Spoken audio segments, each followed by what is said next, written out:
Grand Admiral Choi Jun-ho stood in the command center of Gaia 1, humanity's largest and most secret planet ship. Built around what had once been a rogue planet drifting between stars, Gaia 1 had been humanity's greatest project for over 3 centuries. Unlike the other planet ships, Gaia 1 had never pretended to be anything else. Hidden in the void between galaxies, it served as the mobile command center for humanity's true mission, and today for the first time it was moving toward the fight. Status of all planet ships? Grand Admiral Choi asked. Fleet Commander Yu Jae-sung consulted his displays. All 47 units are engaged with Devourer forces. Casualties are light, but the enemy is bringing up their heavy units. Some of those bioships are nearly as large as our planet ships. And our secret? Still holding, sir. The galaxy believes we're just incredibly advanced. They have no idea about our real purpose. Grand Admiral Choi nodded. It was time to change that. Open a channel to all forces, ours and the Galactic Fleet survivors. The communication system activated, broadcasting to every ship in the battle zone. On screens across hundreds of thousands of vessels, Grand Admiral Choi appeared. This is Grand Admiral Choi Jun-ho of the Terran Federation, he began. I'm speaking to you from Gaia 1, humanity's flagship. What you are witnessing today is not just a battle. It is the revelation of humanity's true purpose in this galaxy. Lord Commander Vexistar, watching from his damaged bridge, leaned forward in surprise. True purpose? 3 centuries ago, Grand Admiral Choi continued, humanity discovered the ruins of civilizations destroyed by the Devourers. We learned that they had faced this threat before and they had failed. We decided that when the Devourers returned, this galaxy would be ready. High Advisor Zelthara, coordinating the surviving Asthen forces, felt her systems process this information. They've been preparing for 300 years? Every human exploration mission, every colony ship, every trade route was part of this preparation, Grand Admiral Choi explained. We didn't join the Galactic Council to make friends. We joined to protect you. The transmission continued as the battle raged around them. The largest devourer creatures had arrived, biomechanical monsters that had consumed entire star systems, some nearly the size of small moons themselves. But humanity was ready for them. All planet ships, Grand Admiral Choi commanded, initiate Protocol Omega. Across the battle zone, the 47 planet ships began moving into a formation that spanned several light years. They had practiced this maneuver in secret for decades, but never deployed it in actual combat. Dr. Lim Hee-jin, the elderly scientist who had designed the planet ship technology, watched from her station aboard New Seoul. At 93 years old, she had dedicated her entire life to this moment.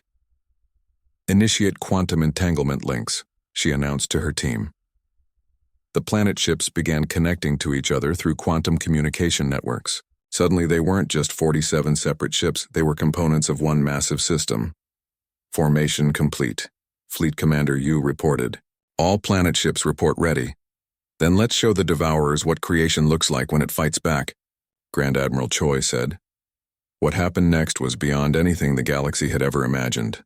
The planet ships didn't just attack the Devourers, they began rebuilding space itself. Terra Nova's matter converters worked with New Seoul's gravitational generators to create new stars. Sanctuary's temporal fields worked with New Harmony's quantum disruptors to restore destroyed worlds from quantum-stored data. The Devourers had spent millennia consuming and destroying. They had never faced an enemy that fought by creating and preserving. Where Devourer bioships tried to consume planets, humanity's world ships created new worlds faster than they could be destroyed. Where the aliens drained energy from stars, the human fleet built new stars to replace them. Impossible.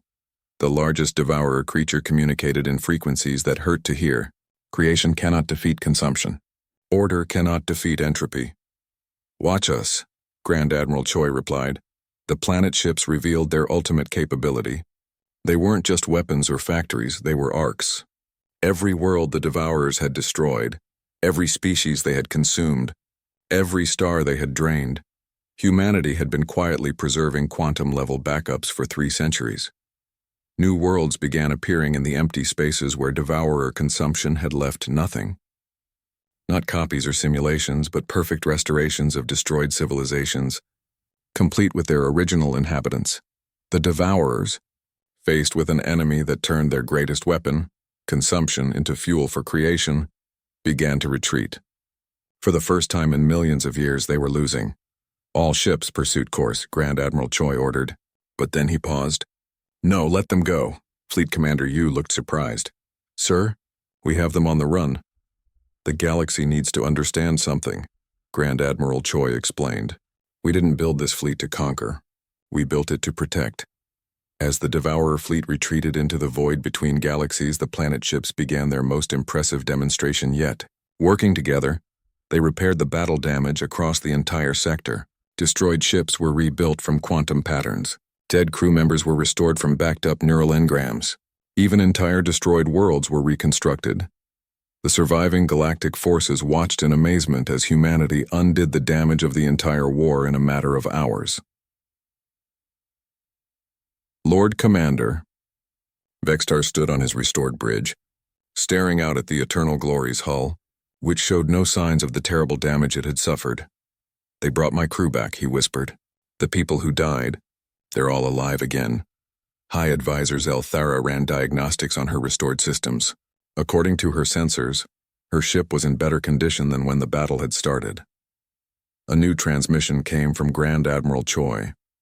Representatives of the Galactic Council, you are invited to Earth for a discussion of our mutual future.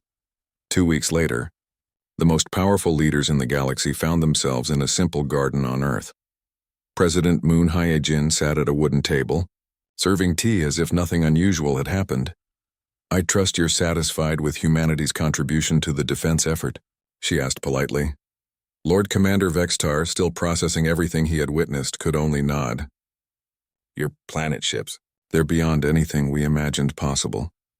They represent 3 centuries of preparation, President Moon replied. We learned from studying Devourer ruins that conventional military thinking wouldn't work against them. So we developed something new. But why hide it? High Advisor Zelthara asked. You could have ruled the galaxy with that kind of power, President Moon smiled. Because the strongest species should be the guardians, not the rulers. Humanity's role is to protect this galaxy, not control it. She gestured toward the sky where Earth's moon was visible in the afternoon light. To most observers, it looked completely normal. But the galactic leaders now knew it was actually one of humanity's planet ships, returned to its position as Earth's guardian. Your planet ships, Vextar said slowly. They're still out there, aren't they? Still disguised as normal worlds? Terra Nova has resumed its position as a mining planet, President Moon confirmed. New Sol appears to be a quiet research colony. To casual observers, nothing has changed. But you'll be watching, Zelthara said. Always, President Moon agreed. The next time the galaxy faces a threat it cannot handle, humanity will be ready.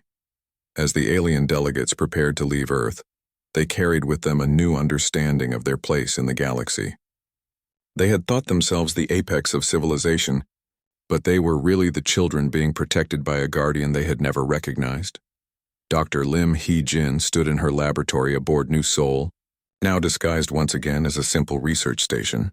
She was working on plans for the next generation of planet ships because she knew the Devourers would eventually return. But for now, the galaxy was safe. Humanity had revealed its true nature, not as conquerors, but as protectors. The hidden fleet would continue its watch, patient and invisible, ready for whatever threats might emerge from the darkness between stars. In the garden on Earth, President Moon Hyejin finished her tea and looked up at the stars. Somewhere out there, 47 worlds continued their eternal vigil, each one a promise that this galaxy would never stand alone against the dark. The secret guardians had revealed themselves, and the galaxy would never be the same. The first planet ship to reach the battle zone was New Sol, a massive world that had spent 200 years disguised as a moon orbiting a gas giant. Captain Oh Se-hun stood on the bridge watching as his home world prepared for its first real battle. Distance to enemy fleet? He asked. 2 million kilometers in closing, Captain, his tactical officer replied. The Devourers have detected our approach. Through the main viewing screen, Captain O could see the enemy. The Devourer fleet looked like a swarm of mechanical sea creatures, their dark hulls pulsing with stolen energy from consumed ships. They were turning toward New Sol, attracted by the massive energy signature of the planet ship. They probably think we're just another world to eat, Captain O said grimly. Let's show them how wrong they are. Sir, we're receiving signals from the other planet ships, his communication officer announced. Terra Nova will arrive in 30 minutes. Sanctuary in 45. All units report ready for coordinated assault. Good. Signal Admiral Young Ki-Taik that New Sol is beginning the demonstration. Captain O walked over to the weapons console where Lieutenant Shin A-Ra was monitoring the planet ship's massive armaments. New Sol's weapons were built into the world itself, disguised as geographical features that could devastate entire fleets. Primary weapon status? Captain O asked. Gravitational pulse generator is at full charge, Lieutenant Shin replied. Target acquisition systems are locked onto the largest devourer clusters. Fire when ready. What happened next would be talked about in military academies for thousands of years. New Sol's primary weapon was built around the planet's core, using the world's rotation to generate gravitational waves. When it fired, space itself seemed to twist. The weapon didn't shoot energy or matter. It changed the laws of physics in a small area of space. The first group of devourer ships simply came apart. Not destroyed by explosions or burned by energy beams, but torn apart at the molecular level as gravity pulled in different directions within their hulls. 50 massive bioships that had survived 10,000 years of galactic conquest were reduced to scattered atoms in seconds. The remaining devourers stopped their advance, confused by what had just happened. Sir, Lieutenant Shin reported with excitement. Direct hit. 50 confirmed kills with one shot. Captain O nodded calmly, but inside he felt a surge of satisfaction. Reload primary weapon. Begin secondary attack pattern. New Sol's secondary weapons were hidden in what appeared to be mountain ranges and ocean trenches. Massive gun ports opened across the planet's surface, revealing weapons that made traditional battleship cannons look like toys. The planet ship opened fire with everything it had. Streams of plasma that could melt asteroids lanced out toward the Devourer fleet. Quantum missiles that could phase through normal matter struck their targets from impossible angles. Force beam projectors created gravity wells that trapped entire squadrons of enemy ships. But the most impressive sight was New Sol's manufacturing capability. Launch bays hidden in polar ice caps began producing fighter craft and support ships, even while the planet was fighting. New Sol wasn't just a warship. It was a mobile factory that could build fleets while in battle. The Devourers, faced with this new type of enemy, began to adapt. Their biomechanical nature allowed them to evolve their weapons and defenses in real time. Ships that had been vulnerable to gravitational attacks suddenly developed new armor. Creatures that had been torn apart by quantum weapons regrew themselves with different molecular structures. They're learning, Lieutenant Shin observed. Adaptation rate is faster than our models predicted. Then we'll learn faster, Captain O replied. That's what makes us human. Just then, Terra Nova arrived. Colonel Lee Min-seo's planet ship was smaller than New Sol but more heavily armed. Where New Sol used advanced physics, Terra Nova relied on raw destructive power. Its primary weapon was a matter converter that could turn space debris into ammunition. New Sol, this is Terra Nova. Colonel Lee's voice came over the communication channel, ready to join the party. Welcome to the fight, Terra Nova. Enemy forces are adapting to our initial attack patterns. Understood. Initiating Plan Bravo. Terra Nova began collecting the wreckage from destroyed ships, both Devourer and Galactic forces. Its matter converters processed the debris into ammunition for weapons that fired miniature black holes. Each shot created a temporary singularity that consumed everything in its path. More planet ships arrived. Sanctuary revealed weapon systems that fired temporal displacement fields, aging enemy ships to dust in seconds. New Harmony used quantum disruptors that phased entire fleets out of reality. New Tokyo deployed swarms of nanobots that could disassemble enemy ships at the atomic level. Admiral Jung Ki-Taik coordinated the battle from his flagship, a planet ship built around what had once been Jupiter's moon Europa. From his command center, he could see the entire battle unfolding. Status report, he requested. 47 planet ships are now engaged, his tactical officer reported. We're holding our own against the Devourer advance forces, but long-range sensors show millions more ships approaching. Admiral Jung studied the tactical displays. The Devourers were adapting to each new weapon type humanity deployed. Ships that had been destroyed by gravitational attacks were replaced by creatures immune to gravity manipulation. The enemy was learning from every engagement. They've never faced anything like us before, Admiral Jung said thoughtfully. But we've never faced anything like them either. Sir, we're receiving reports from the surviving galactic forces, his communication officer announced. Lord Commander Vextar requests permission to coordinate with our fleet. Put him through. Lord Commander Vextar appeared on the screen, his proud uniform torn and dirty. Behind him, the bridge of his flagship showed signs of heavy damage. Admiral Young, Vextar said, his voice filled with a mixture of respect and amazement. I owe humanity an apology. We severely underestimated your capabilities.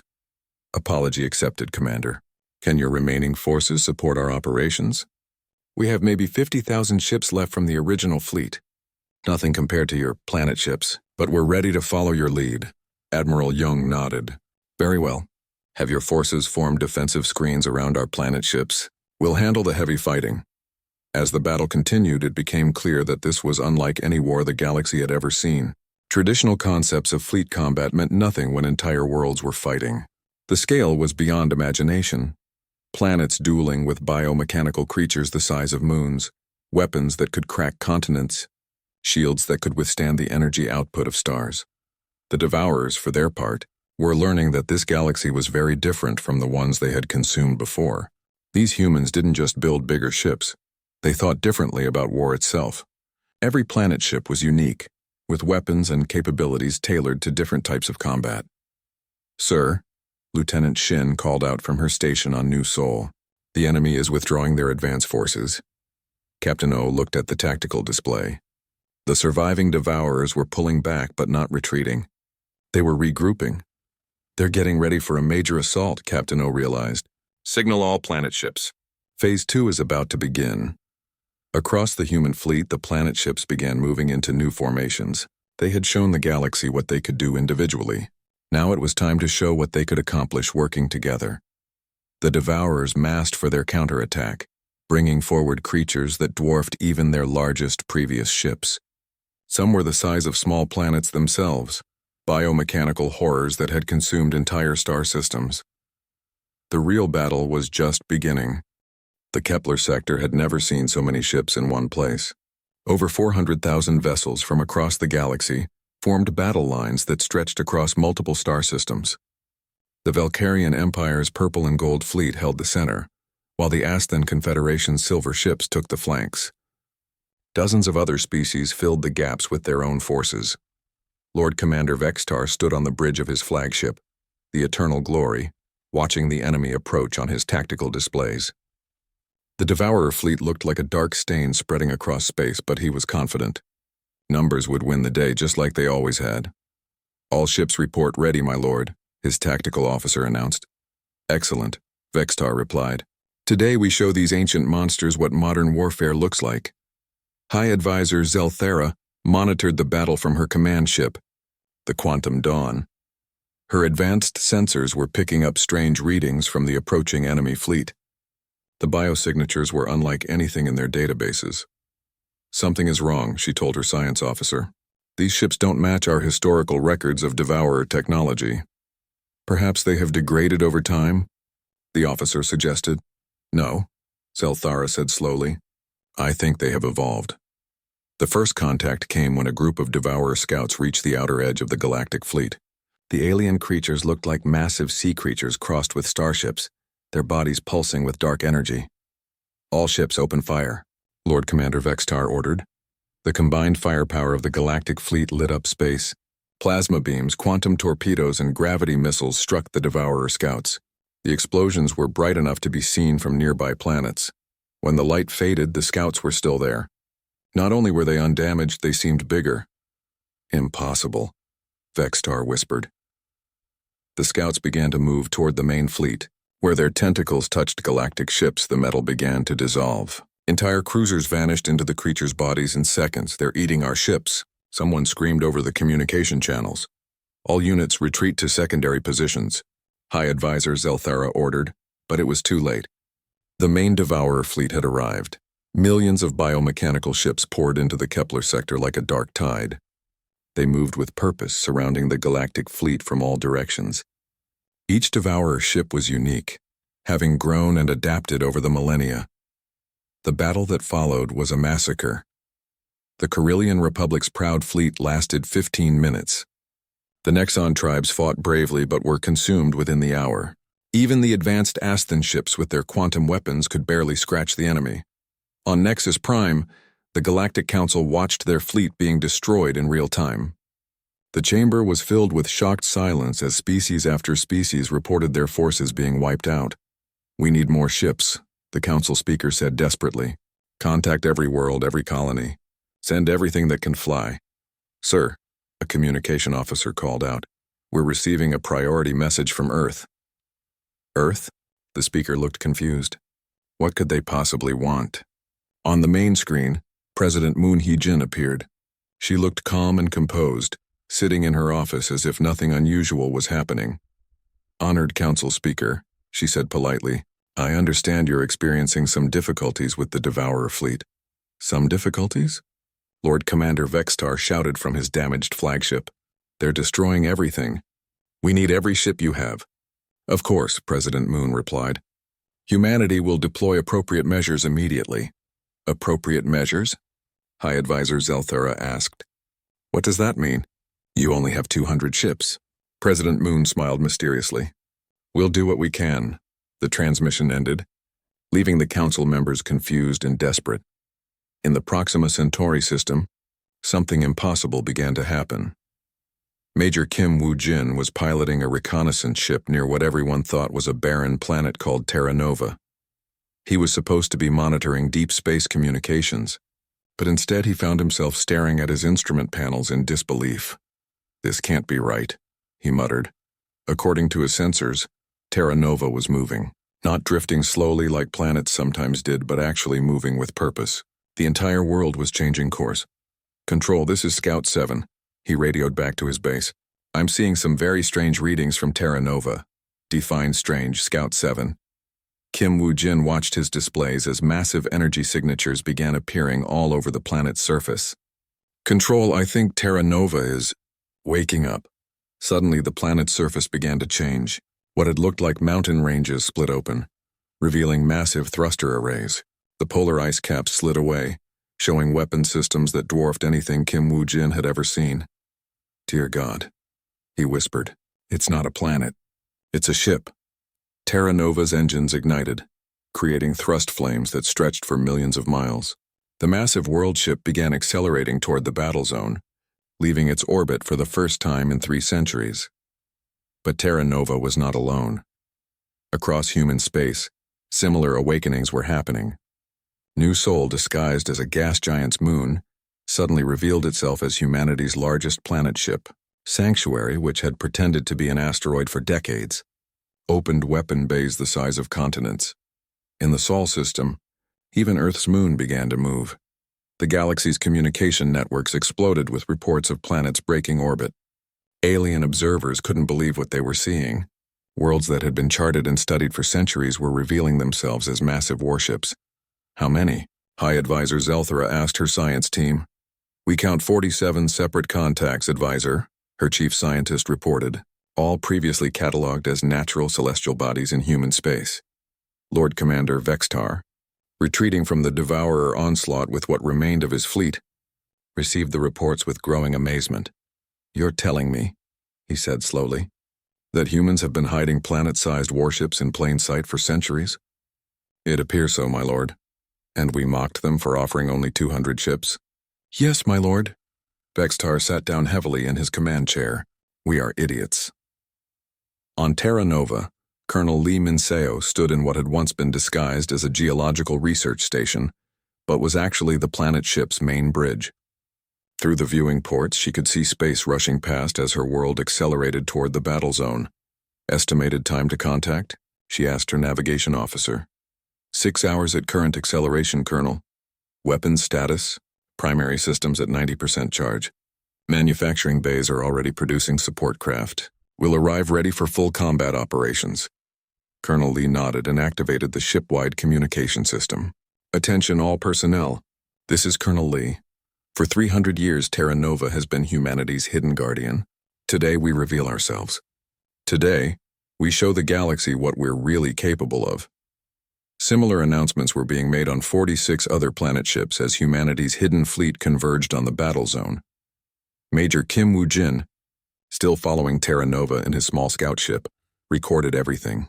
His footage would later be studied by alien military academies for generations.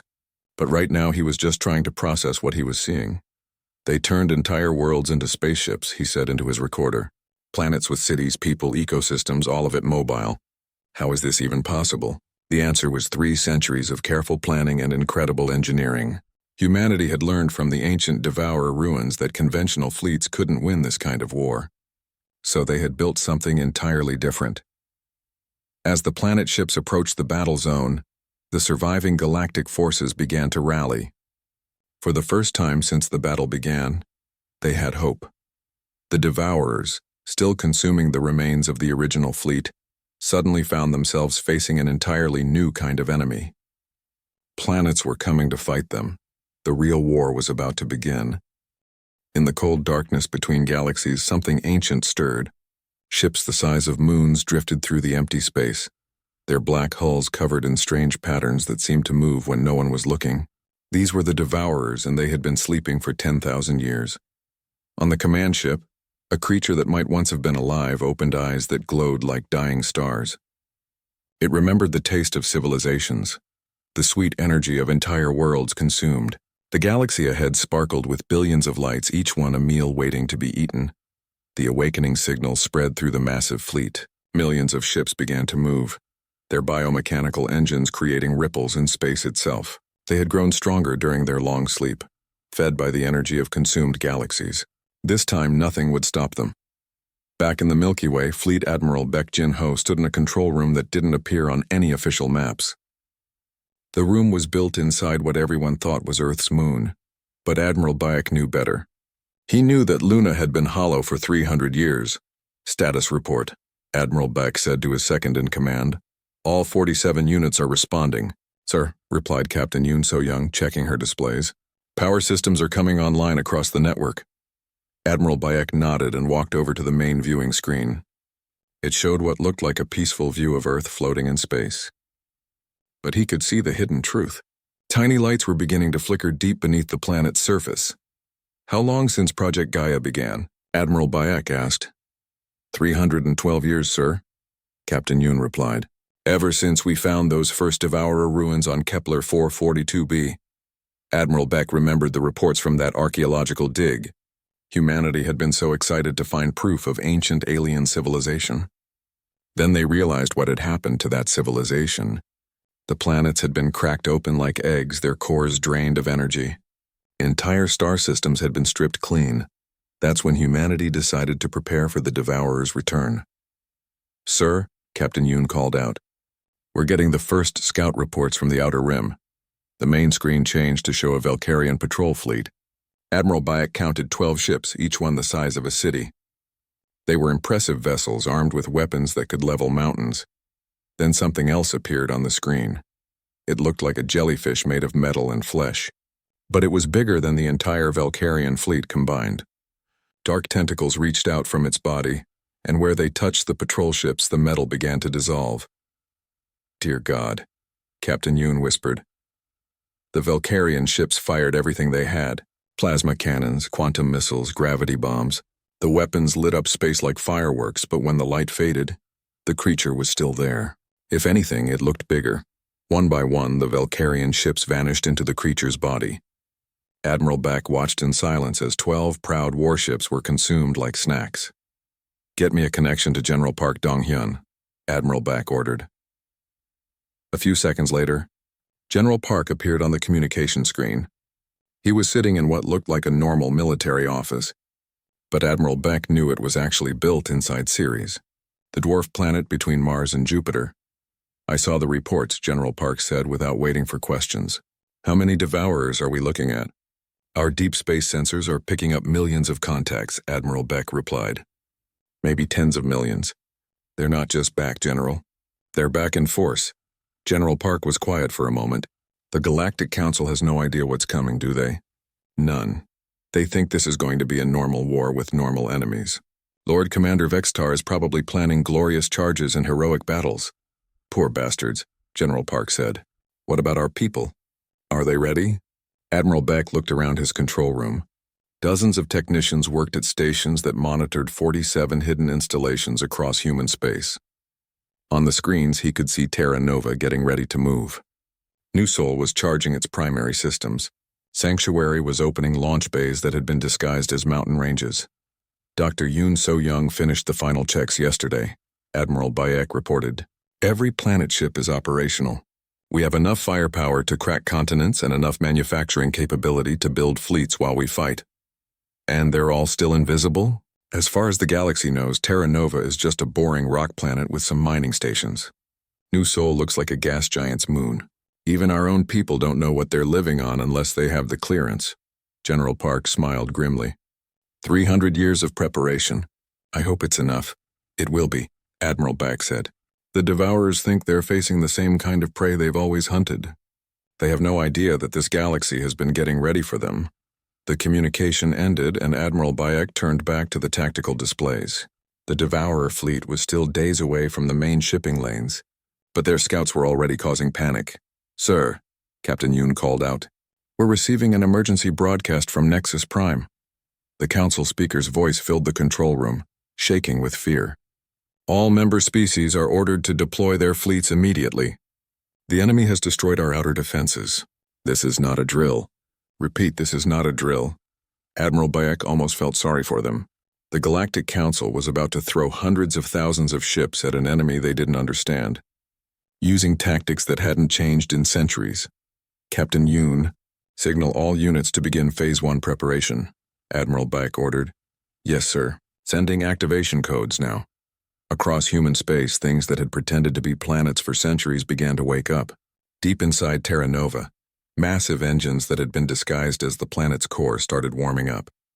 On New Sol, weapon systems that could shatter moons began charging. Sanctuary opened manufacturing bays that could build entire fleets. But to outside observers, they still looked like normal worlds. Admiral Bayek walked over to a special console that was connected to every planet ship in the human network. His hand hovered over the activation switch. Not yet, he told himself. Let them underestimate us a little longer. On the main screen, more reports came in from the outer rim.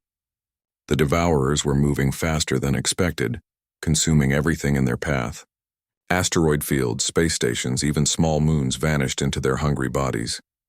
The Galactic Council's combined fleet was moving to intercept them in the Kepler sector. Over 400,000 ships from dozens of species, all convinced they could win through superior numbers and tactics. Admiral Bayek had read their battle plans. They were planning to fight the Devourers like they were just another alien empire with normal ships and normal weapons. They had no idea they were about to face something that had eaten entire galaxies. Sir, Captain Yoon reported, President Moon Hyejin is requesting a private communication. The screen changed to show President Moon sitting in her office on Earth. Behind her, through the window, the city looked peaceful and normal, but Admiral Bayek knew that beneath Sol, massive preparations were underway. Admiral, President Moon said calmly, how are our children doing? Ready for their first day of school, ma'am. Admiral Bayek replied using the code phrase they had agreed on. Excellent. I've been receiving very worried calls from our galactic friends. They seem to think humanity can't protect itself with just 200 ships. How unfortunate. Should we tell them about our other resources? President Moon smiled. Not yet. Let them learn on their own. Sometimes the best lessons are the ones people discover for themselves. The communication ended, and Admiral Bayek turned back to his displays. The Devourer fleet was getting closer, and the galaxy's defenders were rushing to meet them. Soon everyone would learn what humanity had really been doing for the past 3 centuries. Captain Hansol Kim walked through the giant halls of Nexus Prime, the biggest space station in the galaxy. His footsteps echoed on the shiny metal floors as he made his way to the council chambers. Today was not going to be a good day for humanity. The Galactic Council chamber was huge, with seats arranged in circles that went up to the ceiling. Each alien species had their own section, and the most powerful one sat closest to the center. The humans had been given seats way up in the back corner, like unwanted guests at a wedding. Hansol took his seat next to Ambassador Jiwoo Park, who was reading reports on her tablet. She looked worried, and Hansol didn't blame her. The news from the Outer Rim had been terrible. Any word from Earth? Jiwoo whispered. President Moon Hyejin sends her regards, Han Sol replied quietly. She says to handle things as we discussed. Before Jiwoo could ask what that meant, a loud horn echoed through the chamber. The council speaker, a tall blue alien with 4 arms, stood up at the center podium. Members of the Galactic Council, the speaker announced. We face the greatest threat in 10,000 years. The ancient warning beacons have awakened. The devourers have returned. A worried murmur spread through the chamber. Han Sol had heard stories about the devourers from the old records. They were supposed to be monsters that ate entire star systems long ago. Most people thought they were just myths. The beacons do not lie, continued the speaker. Our scientists confirm that something massive is moving toward our galaxy, from the void between stars. We must prepare for war. Lord Commander Vextar of the Valkyrian Empire stood up. He was 8 feet tall with purple skin and golden armor that showed off his many military medals. The Valkyrian Empire offers 50,000 of our finest warships, he announced proudly. Our fleet has never known defeat, the chamber erupted in impressed whispers. 50,000 ships was more than most species had ever seen in one place. High Advisor Zelthera of the Aston Confederation rose next. Her silver form glowed with built-in technology that made humans look primitive by comparison. The Aston Confederation will contribute 30,000 ships equipped with our most advanced weapons. Our quantum torpedoes can destroy moons. More impressive sounds from the crowd. Other species began standing up to announce their contributions. The Carillion Republic offered 15,000 ships.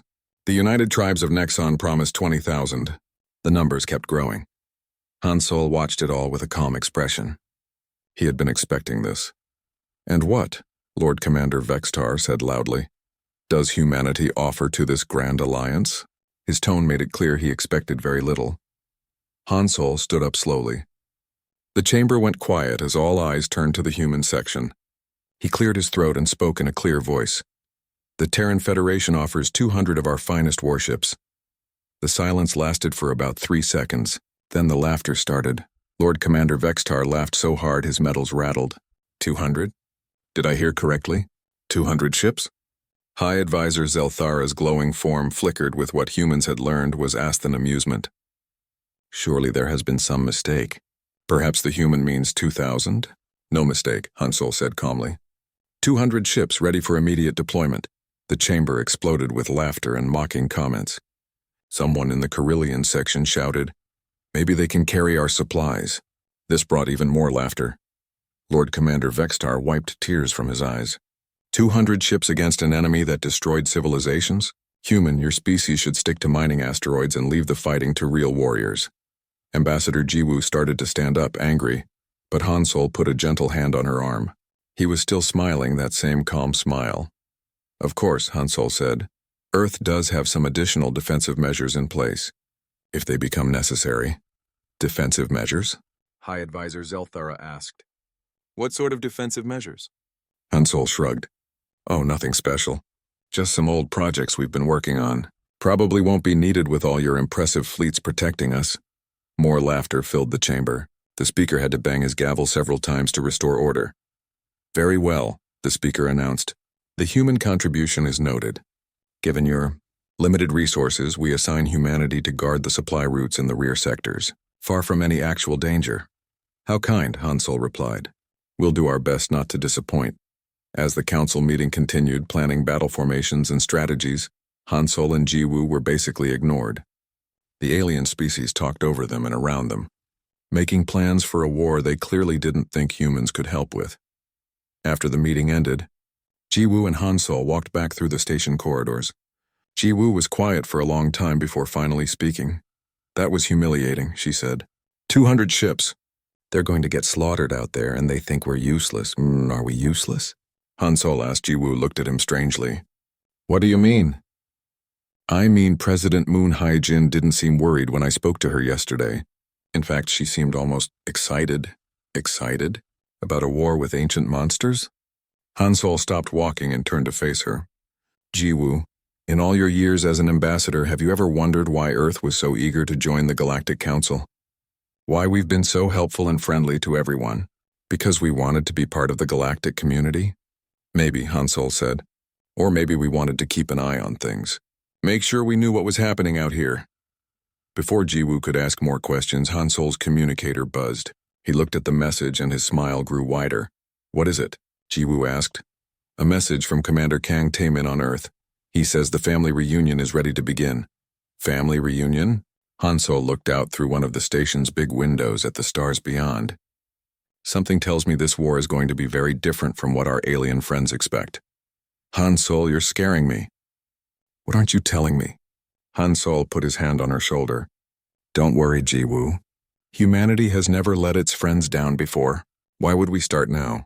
As they continued walking toward their ship, neither of them noticed the small message that appeared on Han Sol's communicator. "All units report ready. The children are coming home." Back on Earth, in a control room that officially didn't exist, Commander Kang Taemin looked at a wall covered with monitors.